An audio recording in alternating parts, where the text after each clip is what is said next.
தமிழகத்தில் அரசியல் கட்சி தலைவர்கள் முதல் பெண்கள் வரை யாருக்கும் பாதுகாப்பில்லை என எதிர்க்கட்சித் தலைவர் எடப்பாடி பழனிசாமி நேற்று குற்றம் சாட்டியிருந்த நிலையில் சட்டம் ஒழுங்கை காப்பதில் இந்தியாவிலேயே தமிழ்நாடு முதன்மை மாநிலமாக திகழ்வதாக எடப்பாடி பழனிசாமிக்கு சட்டத்துறை அமைச்சர் ரகுபதி பதிலடி கொடுத்துள்ளார்.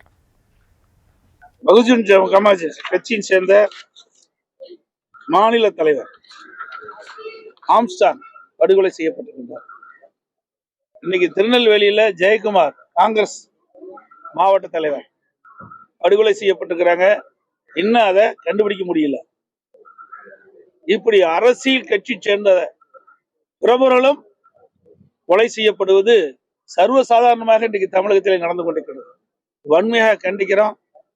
இன்றைக்கு பொதுமக்களுக்கும் பாதுகாப்பு இல்லை, அரசியல்வாதிகளுக்கும் பாதுகாப்பு இல்லை, பெண்களுக்கும் பாதுகாப்பு இல்லாத ஒரு சூழலை தமிழகத்தில் நிலவுகிறது.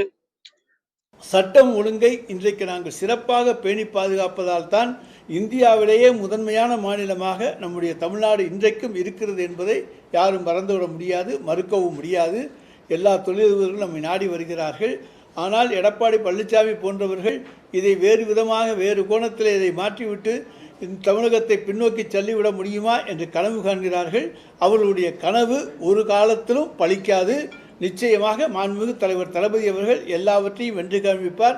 தமிழ்நாடு தான் இந்தியாவிலேயே சிறந்த அமைதி பூங்கா என்பதை நிலைநிறுத்துவார்.